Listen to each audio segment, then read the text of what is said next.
آمين آمين استجب دعانا ولا تخيب سيدي رجانا آمين آمين استجب دعانا ولا تخيب سيدي. Assalamualaikum warahmatullahi wabarakatuh.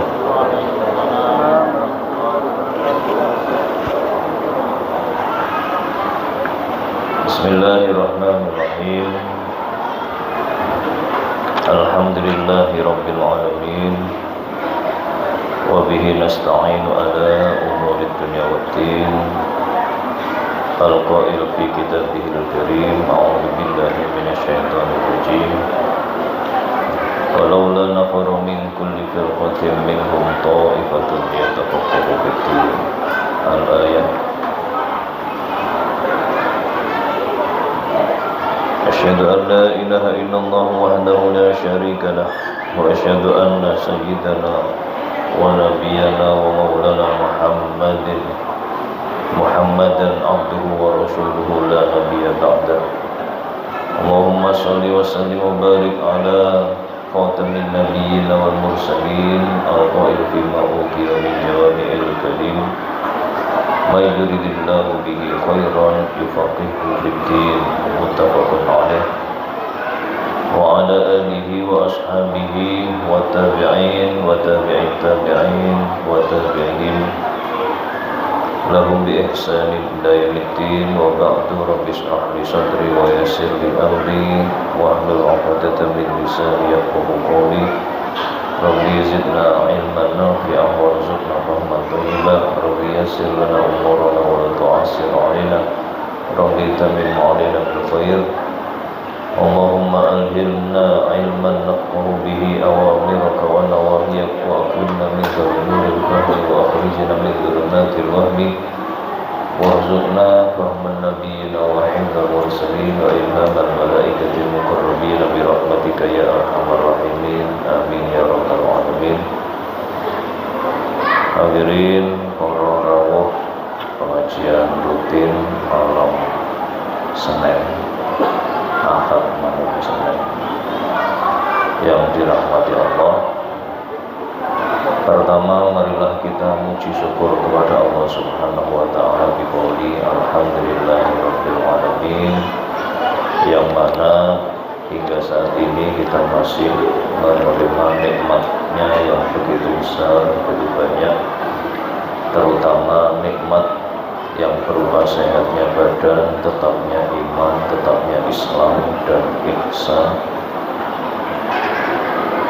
Marilah itu kita syukuri setiap saat dengan cara lebih meningkatkan ketaatan kita kepada Allah Subhanahu wa ta'ala, menjalankan segala perintah-perintahnya, menjauhi segala larangan-larangannya, dan terus menambah pengetahuan tentang apa-apa saja yang diperintah dan apa-apa saja yang dilarang, sehingga kita tahu yang diperintah akan kita laksanakan dan yang dilarang akan kita tinggalkan.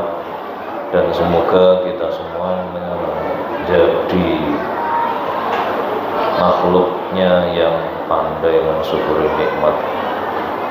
Mudah-mudahan nikmat itu akan senantiasa ditambah di setiap saatnya, di setiap harinya, dan kita dilindungi dari siksanya yang pedih yang disiapkan untuk mereka yang mengkufuri nikmat-nikmatnya. Salawat dan salam marilah kita hadiahkan doa tersebut biqouli Allahumma sholli wa sallim ala sayyidina Muhammad wa ala alihi wa sahbihi ajma'in, kepada junjungan kita Nabi Agung Muhammad sallallahu alaihi wasallam, karena memang itulah yang diperintahkan oleh Allah Subhanahu wa ta'ala kepada kita hamba-hambanya, dan juga kita berkepentingan untuk mendaftar sebagai bagian dari umat beliau supaya diakui sebagai umat beliau, dan juga mendapat privilege atau hak khusus yang berupa syafaat dari beliau mulai dari kehidupan kita di dunia ini, di alam barzah hingga di hari kebangkitan kelak yaumul qiyamah, dan pada akhirnya kita dikumpulkan dengan umat beliau di surganya Allah Subhanahu wa Ta'ala. Amin ya rabbal alamin. Hadirin, selanjutnya sebagai rangkaian dari rasa syukur dan terima kasih kita kepada Allah Subhanahu wa Ta'ala, mari juga kita berterima kasih kepada para pendahulu kita, para alim, para ulama, para pejuang, para pendakwah, mujahidin, mujtahidin, ad-da'in yang telah mengorbankan jiwa, raga, harta, waktu dan semuanya untuk mensiarkan agama Allah, mendakwahkan agama Allah, mengajak kepada orang lain untuk beriman, bertakwa kepada Allah Subhanahu wa Ta'ala. Semoga apa yang sudah beliau lakukan sebagai bagian dari perjuangan hidup beliau diterima oleh Allah Subhanahu wa Ta'ala, dan di sisinya para beliau diberi derajat yang sangat mulia, dan kita semoga bisa mengikuti jejak mereka untuk senantiasa ta'lim, ta'allum, jihad, dakwah fi sabilillah. Terkhusus kepada murabbi ruhina yang sudah mewarisi banyak jejak dakwah dan perjuangan beliau, salah satunya adalah Masjid Agung Sunan Ampel ini, yang hingga saat ini masih tetap berfungsi sebagai sarana corong dakwah, terkhusus di daerah Surabaya ini. Mudah-mudahan beliau senantiasa diberi nikmat, diberi rahmat oleh Allah Subhanahu wa Ta'ala, diberi derajat yang senantiasa mundak luhurnya, mundak tingginya, dan kita dikumpulkan dengan beliau sebagai minas sholihin. Ala hadhihi niyah wa ala kulli niyatin sholihah. Al-Fatihah. Alhamdulillahirabbil alamin arrahmanir rahim maliki yaumiddin iyyaka na'budu wa iyyaka nasta'in ihdinas siratal mustaqim siratal ladzina an'amta 'alaihim. Amin. Wa ta'abudan wa taqarruban ila Allah wa tawassulan ila hadrati nabiyyina wa syafi'ina wa qurrati a'yunina Muhammadin sallallahu alaihi wasallam wa ala alihi wa azwajihi wa dzurriyyatihi wa ahli baitihi wa ahibbaihi wa ikhwanihi wa abaihi minal anbiya wal mursalin wa ali kulli wa ashabi kulli wa tabi'in wa tabi'in tabi'in wa tabi'in bi ihsanin ila yaumiddin. Allahumma al-Fatihah.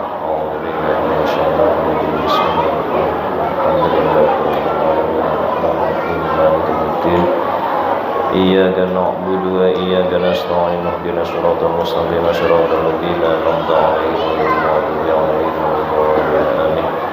Inna ila jami'i malaikatillah min malaikatil ardi wa malaikatis samawat wa bil khusus jami'i malaikatil muqarrabin wa muqarrabin wa hamalatil 'arsy khususan sayyidina Jibril wa sayyidina Mikail wa sayyidina Israel wa sayyidina Israfil. Lahumul Fatihah. A'udzu billahi minasyaitonir rajim. Bismillahirrahmanirrahim. Alhamdulillahirabbil alamin arrahmanir rahim maliki yaumiddin. Iyyaka na'budu wa iyyaka nasta'in ihdinas siratal mustaqim siratal ladzina an'amta 'alaihim ghairil maghdubi 'alaihim waladdallin. Amin. Thumma ila jami'i awliya'illah aina maqam khususan jami'i sadatil awliya bil khusus li hadrati Syekh Abdul Qadir Jailani Sultanul Awliya wa ila jami'i awliya fi jaziratina Nusantara wabil khusus di jami' arwah awliya artis al-Hajawiyah wa nafsu khususan hadiyatan li ruhi naradan rahmatullah salam ampel wa usulihi wa kuru'ihi wa azwajihi wa dzurriyyatihi wa talamidihi wa ashabihi wa man salaka masalikahu wa tariqatihi min tariqatil jihad fi sabilillah wa da'watil islamiyah wa tarbiyah al-islamiyah.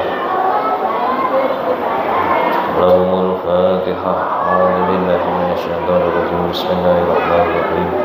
Alhamdulillahi rabbil alamin arrahmanir rahim maliki yaumiddin. Iyyaka na'budu wa iyyaka nasta'in ihdinas siratal mustaqim siratal ladzina an'amta 'alaihim ghairil maghdubi 'alaihim waladdallin. Amin. ثم إلى جميع أرواح أئمة المجتهدين ومقلدين في الدين من العلماء العاملين الصالحين من جميع أرواح المصنفين والمؤلفين ونخص خصوصا لإمامنا الشافعي وأصحابه وإلى حضرة مؤلف هذا الكتاب Syekh Abi Suja wa Dr. Mustafa Dibulullah wa man salaka masalikahum wa tariqahum min tariqatit ta'lim wa ta'allum. Lahumul Fatihah. A'udzu billahi minasyaitonir rajim. Bismillahirrahmanirrahim. Alhamdulillahi rabbil alamin arrahmanir rahim maliki yaumiddin. Iyyaka na'budu wa iyyaka nasta'in ihdinas siratal mustaqim siratal ladzina an'amta 'alaihim ghairil maghdubi 'alaihim waladdallin. Amin. ثم إلى جميع أرواح علمائنا ومشايخنا ومعلمينا ومن علمنا بما ينفعنا خصوصا من علوم الشريعة وجميع علوم الله وإلى جميع أرواح من salaka tariqatit tarbiyah wa ta'lim wa ta'allum khususan fi dairatina Surabaya hadi wa ila jami' arwahil mu'minin wal mu'minat wal muslimin wal muslimat aina makanu min masyariqil ardi wa gharibil barri wa bahriha min ladun adam ila yaumil qiyamah wa khususan bi jami'i arwahi man tufina fi maqbar ampel wa ghairihim minal muslimin wal muslimat wal mu'minin wal mu'minat. Lahumul Fatihah. A'udzu billahi minasyaitonir rajim. Bismillahirrahmanirrahim. Alhamdulillahi rabbil alamin arrahmanir rahim maliki yaumiddin. Iyyaka na'budu wa iyyaka nasta'in ihdinas siratal mustaqim siratal ladzina an'amta 'alaihim ghairil maghdubi 'alaihim waladdallin. Amin. Amma ila jami' arwahi ikhwanina alladzina sabaquna bil iman wa arwahi abaina wa ummahatina wa ajdadina wa jaddatina wa lahum hukun 'alaina min dzurriyyatina wa jami'i arwahi mu'minin wal mu'minat wal muslimin wal muslimat.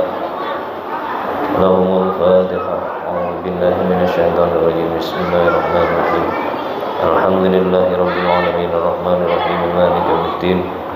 Iyyaka na'budu wa iyyaka nasta'in ihdinas siratal mustaqim siratal ladzina an'amta 'alaihim ghairil maghdubi 'alaihim waladdallin. Amin. Alhamdulillah, mudah-mudahan apa yang sudah kita baca tadi diterima oleh Allah Subhanahu wa taala sebagai amal hasanah. Kita lanjutkan pada kajian kita di fasal sarik ya, as-sirqa, masalah pencurian, dan masih di kitabul jinayat. Selanjutnya kemarin kita sudah bahas tentang kategori definisi dan kategori pencurian yang bisa dikenakan hukuman potong tangan. Ada batasan yang jelas di sana, yakni yang mencuri siapa, barang yang dicuri itu di mana, harganya berapa, dan miliknya siapa, gitu ya. Itu semua adalah berhubungan dengan syarat-syarat yang disebutkan. Nah, terus selanjutnya adalah kita membahas tentang eksekusinya. Kalau seseorang itu sudah terbukti sebagai orang yang mencuri sesuatu dan sudah memenuhi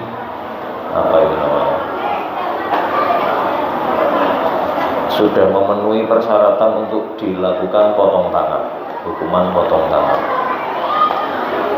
Bismillahirrahmanirrahim. Qala mu'allif rahimahullahu ta'ala wa nafa'ana bihi wa bi ulumihi wa asrarihi fid dharain. Amin.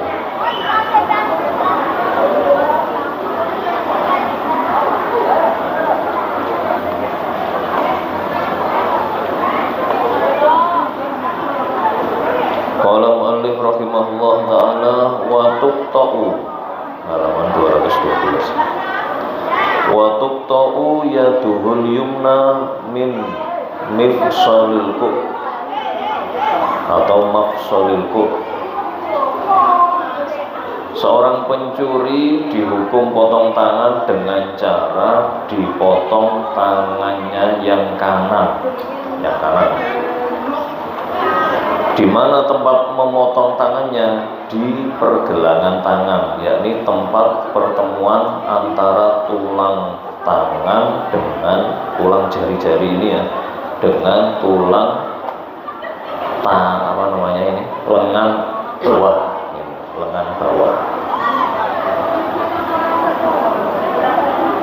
Disitulah tempatnya untuk dipotong tangan dengan cara yang bermacam-macam variasi. Ada yang dengan cara yang dengan menggunakan benda tajam, ada yang dengan menggunakan sengatan listrik, gitu ya, pernah saya ceritakan itu. Dan apapun yang bisa dilaksanakan dan itu tercapai maksud untuk memotong tangan. Jadi ketentuan motong tangannya dengan cara apa itu tidak ada aturannya. Tidak ada aturannya. Yang jelas di situ harus tidak membahayakan nyawa terpidana. Apa itu bahayanya? Karena di tangan ini ada aliran nadi yang cukup besar, yang apabila itu sampai terbuka urat nadi aliran darah tadi itu akan mengeluarkan darah yang begitu deras sehingga dalam waktu yang sebentar itu bisa mengakibatkan kematian, ya. Bisa mengakibatkan kematian. Kalau kita pernah lihat film-film atau apa, orang bunuh diri dengan cara menyayat lengannya, ya, menyayat lengannya, seret gini ya, bunuh diri kok menyayat situ, kok enggak sini. Ya entah itu efektif apa enggak, kayaknya ya karena itu tadi.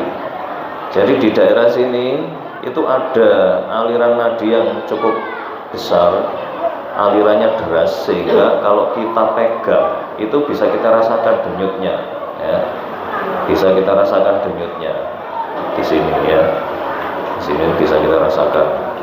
Biasanya dokter atau tenaga medis untuk mengukur detak jantung seseorang itu diraba urat nadinya sini. Ini mewakili pompaan jantung, gitu ya. Dilihat 1 menit itu berapa kali, gitu ya. Denyutnya itu berapa kali. Sehingga harus ada tenaga ahli yang mendampingi di situ supaya tidak terjadi kematian. Karena memang bukan itu tujuannya, bukan membunuh pelaku, tapi menghilangkan tangannya, ya. Tujuan dari potong tangan itu menghilangkan tangannya, bukan menghilangkan nyawanya, ya. Terus kalau orang tersebut sudah terpotong tangannya, kok ternyata melakukan pencurian lagi, dan memenuhi syarat untuk dipotong tangan. Bagaimana tindakan selanjutnya? Fa in saraka thaniyan quti'at rijluhul yusra. Kalau ternyata dia melakukan pencurian lagi dan itu memenuhi syarat-syarat untuk dipotong tangan, hukuman potong tangan, maka yang dipotong bukan tangannya, tetapi kakinya yang kiri. Yang mukhalafah gitu ya. Jadi bersilang. Kalau tangannya kanan, nanti kaki kiri yang keduanya. Dan itu pun dilakukan di tempat pergelangan juga.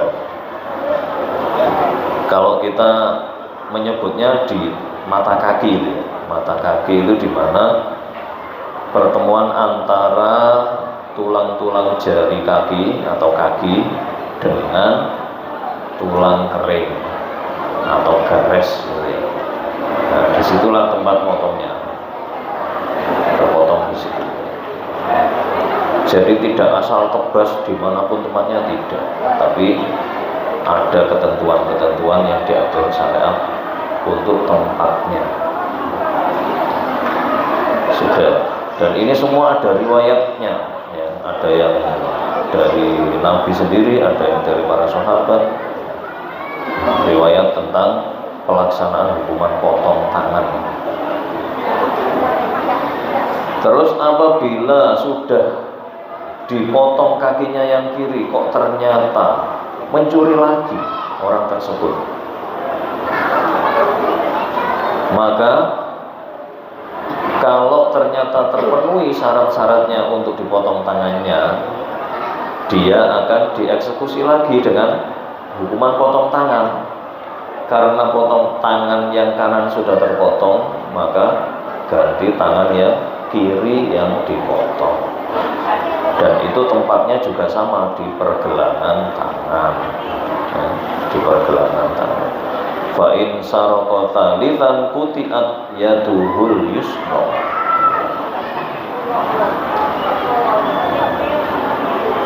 Dan peristiwa ini pernah terjadi di zaman sahabat Abu Bakar menjadi khalifah, di mana ada orang Yaman yang pada saat itu terpotong tangan dan kakinya, tangan kanan dan kaki kirinya, ya. Itu sowan kepada sahabat Abu Bakar. Beliau orang ini ingin bermalam di rumahnya sahabat Abu Bakar. Terus ketika sahabat Abu Bakar bangun untuk melaksanakan sholat malam, lah kok orang ini juga terbangun, sudah bangun gitu.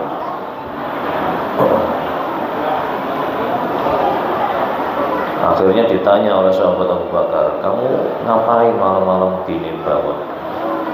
Saya sholat malam, Amirul Mukminin.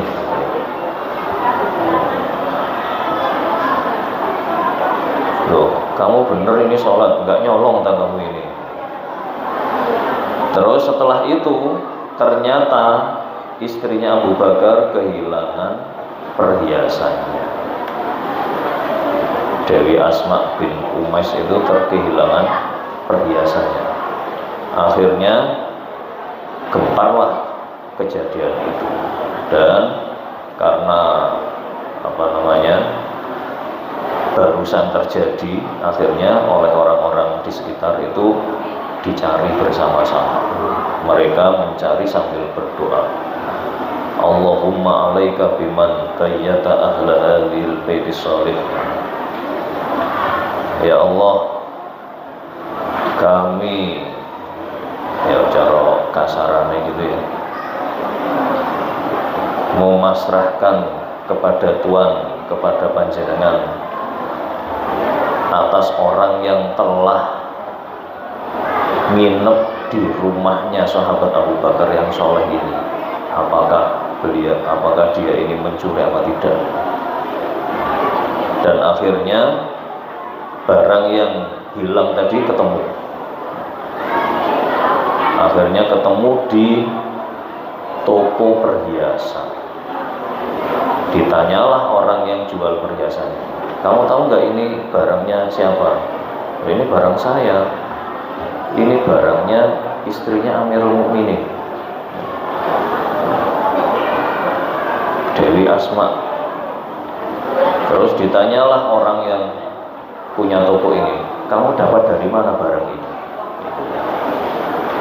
Oh, ini saya dapat dari orang yang tangannya dan tangan kanannya dan kaki kirinya putus.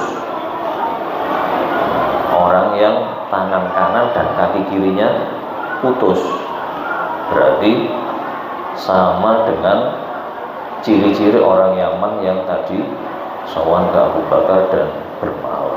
Akhirnya disitulah terbukti setelah diinterogasi dan dengan saksi dan barang bukti, terbuktilah orang Yaman yang sudah terpotong tangan kanan dan kaki kirinya tadi mencuri perhiasannya Siti Asma, dan jumlahnya sudah memenuhi syarat untuk dilaksanakan potong tangan. Akhirnya dipotonglah tangannya yang kiri oleh sahabat Abu Bakar orang tersebut. Faqutiat yadul yusra. Itulah riwayat dari pelaksanaan potong tangan yang atas pencurian yang ketiga, gitu. Potong tangan kiri atas pencurian yang ketiga. Terus apabila orang ini sudah terpotong tangannya yang kiri karena pencurian yang ketiga, kok masih mencuri lagi dan terpenuhi syarat untuk dilaksanakan haddus syarat. Fa in saraka robi'an kutiat rijlul yumna. Kalau terpenuhi syarat untuk dilaksanakan potong tangan atau haddus syarat atas pencurian yang keempat, maka hukumannya adalah dipotonglah kaki yang kanan, kaki yang kanan di pergelangan kaki. Jadi ketentuan itu sudah diajarkan oleh Rasulullah Muhammad SAW di sebuah hadis yang ditulis oleh Imam Asy-Syafi'i di kitab Di sini Rasul Muhammad SAW bersabda tentang orang yang mencuri. In saraka faqta'u yadahu, thumma in saraka faqta'u rijlahu, thumma in saraka faqta'u yadahu, thumma in saraka faqta'u rijlahu. Seseorang apabila mencuri maka potonglah tangannya, dan apabila mencuri lagi maka potonglah kakinya. Apabila mencuri lagi maka potonglah tangannya, dan apabila mencuri lagi maka potonglah kakinya. Dan di sini tidak ditulis tentang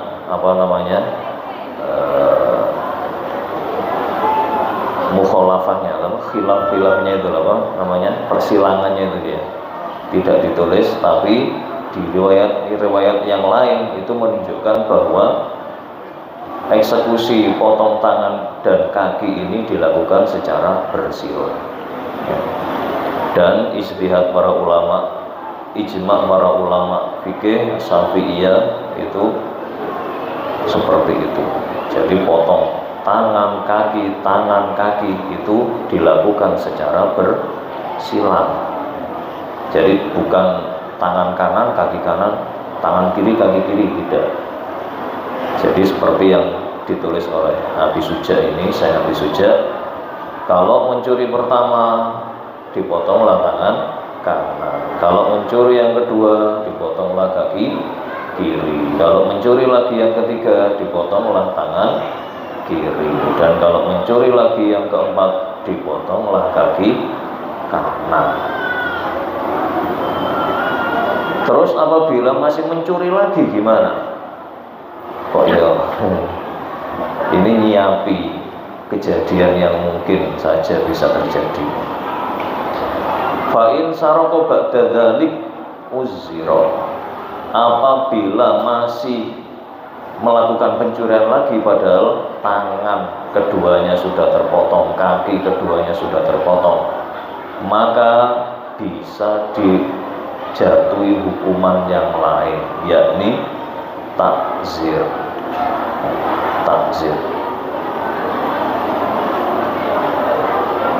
Takzir ini bagaimana?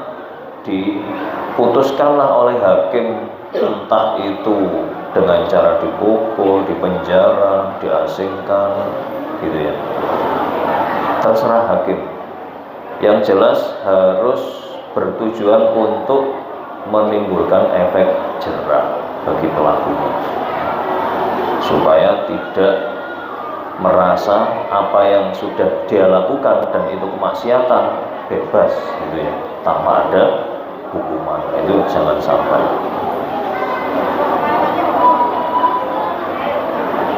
Terus ada yang berpendapat wakilah yuktalu, ada yang berpendapat dibunuh. Jadi kalau orang yang sudah melakukan pencurian 4 kali, sudah dipotong kedua tangan dan kedua kakinya, kok masih mencuri lagi yang kelima dan terpenuhi syarat untuk hak pencurian, maka ada yang berpendapat dibunuh, gitu ya. Hukumannya adalah dibunuh. Tapi ini pendapat yang dhaif, karena hadis yang dipakai juga dhaif, yakni hadis yang diriwayatkan oleh Imam Abu Dawud, di hadis yang nomor 4410. Dan ada yang mengatakan bahwa hadis ini sudah dimansukh oleh hadis yang lain. Itu pendapat yang dhaif. Terus ada lagi pendapat yang ekstrim juga, gitu ya, ekstrim juga. Apa itu pendapatnya? Yuktalu sobron.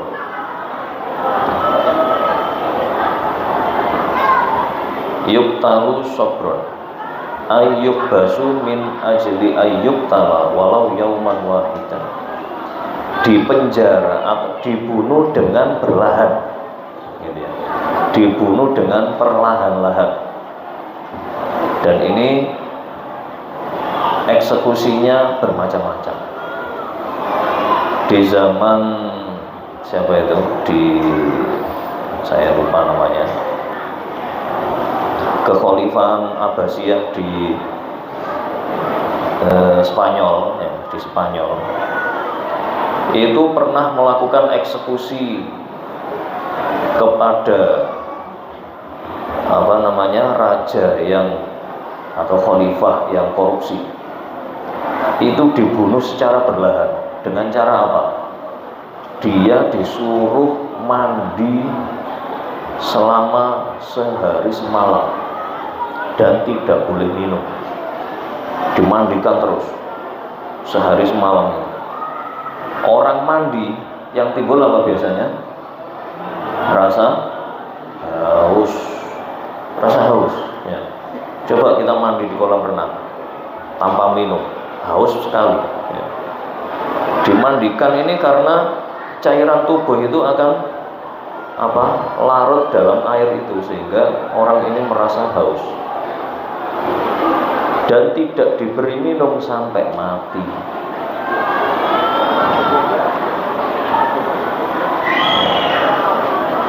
Itu pernah dilakukan, ya.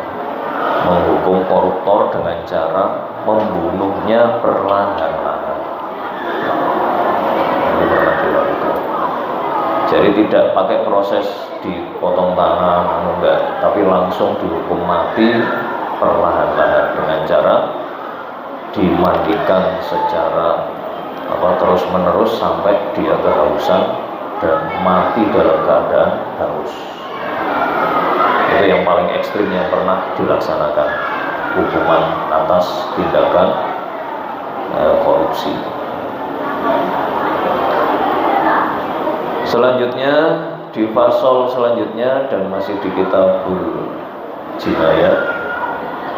Bismillahirrahmanirrahim. Qalam alif faslun wa qutta'ut thariq. Kutta utorik ini adalah orang yang secara bahasanya orang yang memotong jalan, gitu ya. Orang yang memotong jalan. Itu secara bahasanya. Kutta ini jamak dari kotik, gitu ya. Kotik ini adalah orang yang memotong, berasal dari kata dasar kotun. Kata kerjanya kotoa, yakto'u, gitu ya. Jamak dari kotik kuto'un, gitu ya. Kuto'utorik, orang yang memotong jalan. Apakah ini secara bahasa? Tapi kalau secara syariat apa? Di sini diterangkan hum qaumun yajtami'una lahum man'atun li anfusihim yamma ba'dhum ba'dhan wa yatanasaruna 'ala ma qasadu ilaihi wa yata'adatuna 'alaihi yatarassaduna nasa min maka minit turuk fa idza ra'awhum barazu qasidina amwalahum wa rubbama azhabu nufusahum. Jadi kutta-utorik ini biasanya melakukannya dengan berkelompok dalam grup. Ya, seperti yang pernah kita saksikan ya, banyak kasus ya. Mungkin kalau di kota itu bukan kutta-utorik ya, bukan kutta-utorik. Seperti makna ini. Di mana kalau di sini dijelaskan, jadi mereka itu orang lebih dari satu, mereka itu bekerja sama, saling melakukan tugasnya masing-masing, yang tujuannya adalah untuk menghalangi orang yang melewati jalan tersebut di tempat yang sepi, di tempat yang sepi ya. Terus setelah dihalangi, diapain? Qasidina amwalahum, dirampas hartanya. Wa rubbama azhabu nufusahum, dan kadang-kadang sampai dibunuh mangsa atau korbannya ini. Mungkin karena melakukan perlawanan. Jadi di situ kutta-utorik ini punya misi khusus yang memang sengaja dan diniatkan dari awal, berangkat dari awal menuju ke tempat yang dituju, sudah dirancang skenarionya, terus dieksekusilah skenario itu bersama-sama secara kelompok atau tim ya, kerja tim. Itu kutta-utorik.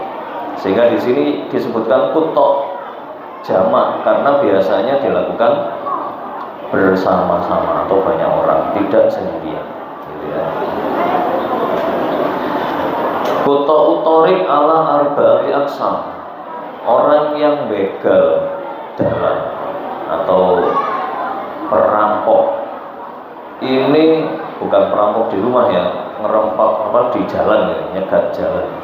Itu ada 4 macam.